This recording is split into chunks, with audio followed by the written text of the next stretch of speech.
This Caucasian woman explains where white people came from. I want you to analyze, I want you to hear what she says, where really these white people come from, and tell me what you think. And in this video, I've also featured some professors who are also trying to discuss where did white people came from, because I came to realize that different people have different information where white folks came from. And so buckle up for this video. I want us to watch, and maybe we can learn something, or maybe you can have something to note about it. Let's watch the video. I'll be back. If you're a self-observant white person, you have to ask yourself, where the hell did we come from? I mean, there's some real fundamental differences between white people and any brown people on the planet. White people, they exist from Caucasus Mountain. That is why they are called Caucasian. And then in the Caucasus Mountain, in the Pale next to Greece, that's where they were created. And they were a genetical interbreeding species that were created by a particular ancestor within our family members. That particular ancestor was so jealous and envious that he was not welcomed by that community of the day, and then he created his own species. In one of the legends, that ancestor is known as a deform. That is taught by as a deformist, someone who's not well formed in human nature. This legend is taught in Ndaba, My Children, by Baba Credo Mutwa. That famous legend. That is why I'll allude unto it. It talks about Zareri, and Zareri being protected by Nelisa. And Nelisa was warned by the Kariba birds that Nelisa, what you're going to give birth, it's a pure evil that will be destroying the world generation to generation to come.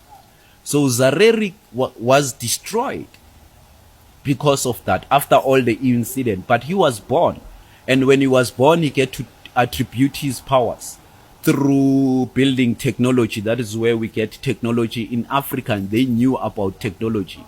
We knew about that, and we had warnings that we don't have to have technology, because the coming back of technology will be a doom of our nation, or a doom of our civilization or life here, inhabitants. It will be transformed. Hence why there's a changing in this Aquarian era.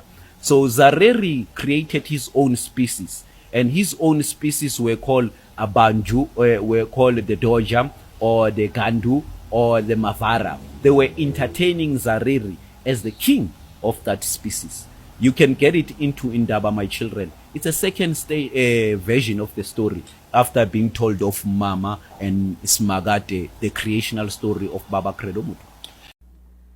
Well, if you make the assumption that the human race arose like around the equator, and that skin color, dark skin color, would be the phenotype, then are you assuming that as people moved outward, there was a mutation, and if you were in the north, it allowed that mutation to live, which is how we got white people?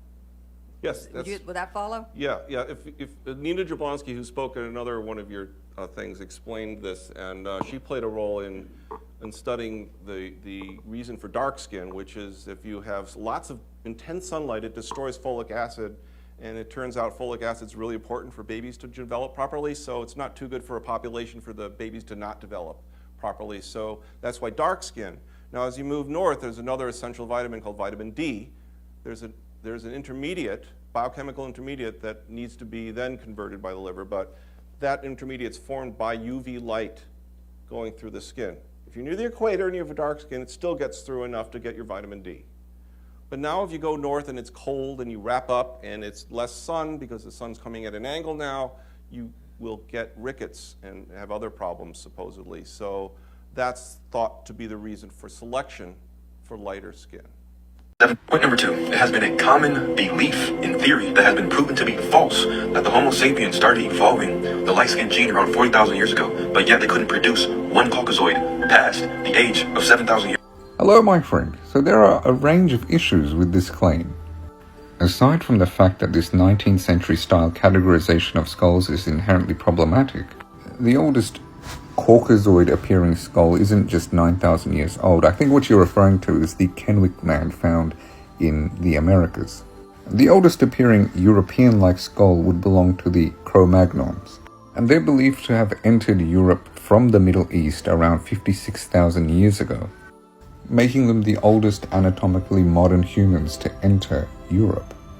The oldest Cro-Magnon skull intact enough for us to analyze its shape is around 32,000 years old, but other remains believed to have belonged to the Cro-Magnons date back to around 40 to 50,000 years.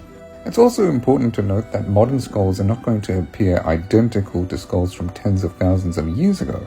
Our bones are continuously changing and adapting. The same way a human skull found in Africa from 200,000 years ago isn't going to be exactly the same as that of a modern person in Africa. During the colonial period, mid-1600s, there was no such thing as white people. I know some people who are now called white find that shocking, right? We didn't call ourselves white. We weren't all members of one big happy family. Are you kidding? Have you studied the history of Europe? The history of Europe was about killing each other. That's what we did in Europe. We just killed each other before we figured out there were other people to kill. We just killed each other, right? I mean, that was the history of Europe. The English hated the Irish, right? Northern Italians didn't even think that Southern Italians were Italians.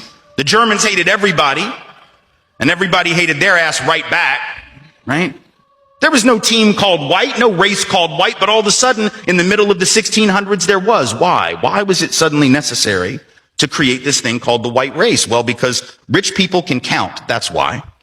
And so rich folks looked around, the ones that owned all the land, you know, in the colonies, the colonial elite looked around and they realized something, that they were heavily outnumbered by African enslaved folks, by European indentured servants who were just one level above a slave, or other Europeans who weren't technically indentured servants, but they were still peasants, didn't have any money, didn't have any land, and they could do the math. They added it up and they were like, damn, we got to figure out a way to split these folks apart from one another or they're going to rise up and take our stuff, right? Because after a while, these black folks who were enslaved Africans and these quote-unquote white folks who were poor Europeans are going to figure out they're all getting played by these rich people, right? So ultimately, the rich figure out they got to come up with some way to get somebody in that group on their team. The easiest thing is to get the poor Europeans.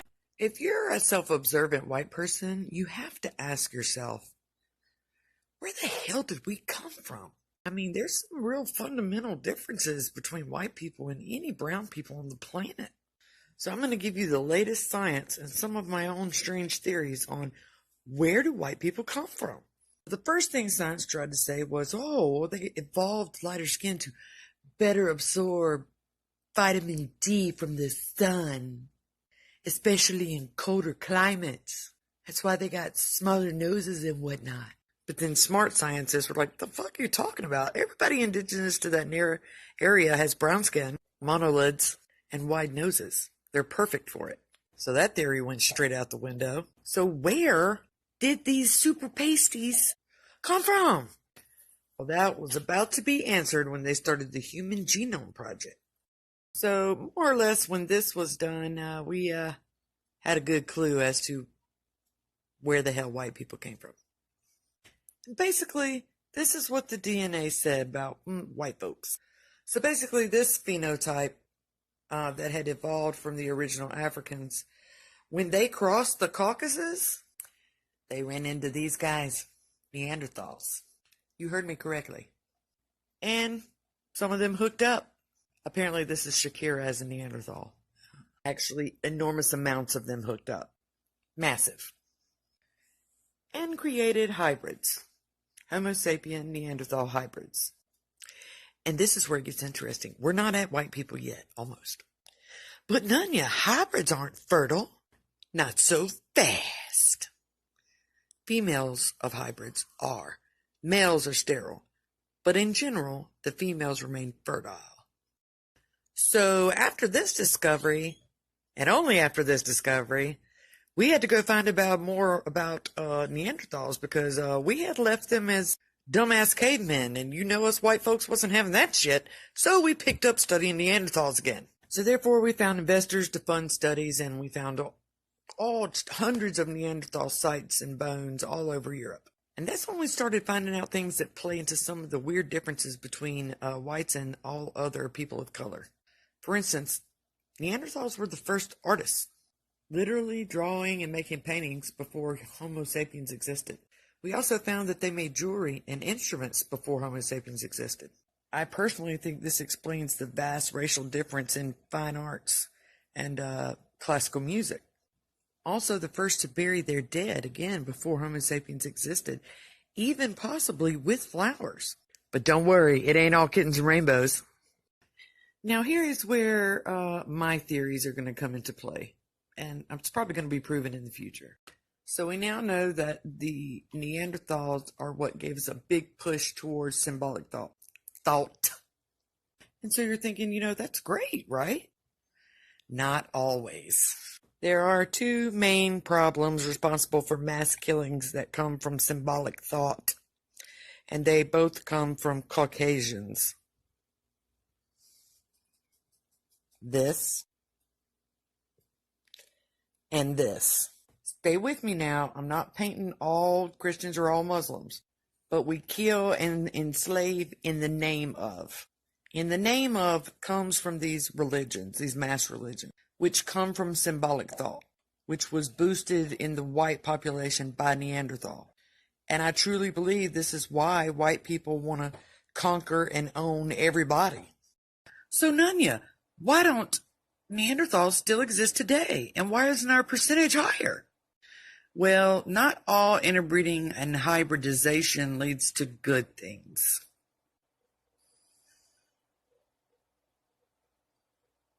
See, Homo sapiens are of a higher intelligence and could adapt to different environments quicker. And so they continue to progress in evolution, and Neanderthals I can't talk. Neanderthals couldn't. So basically, our hybridization absorbed them into the human race. And once they were absorbed, then the hybrids are breeding back to regular humans and breeding to each other. And after, 150,000 years, that draws the percentage down because there was a set amount of Neanderthal DNA. So that's why present-day DNA is so low. Anyway, that's why white people are different. Not superior. Honestly, sometimes when people say it's so hard to know the origin of white people because there are different theories that explains the origin of white people.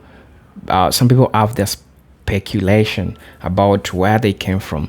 We have stories like Yakub, who created or came to bring white people into existence, and Yakub was a black person, right? Now, tell me what you think. What do you think about these people? What do you think about the first woman? What she said about the origin of white people? Honestly, I didn't have much to say. I just wanted us to listen how she analyzes or what she says about the origin of really where white folks came from, because this is an important part of white history. I know it's not a black history, but it's important part of white history. And it's also important to black people because you get to know the people that you're dealing with, where they came from or how they were formed, or, just everything. Tell me what you think about this video. I didn't have much to say about it, but I just wanted to share with you this, and just let me know what you really think about it. These are presented Genetic Stories, and today I didn't have much to say about it, but tell me what you think about it.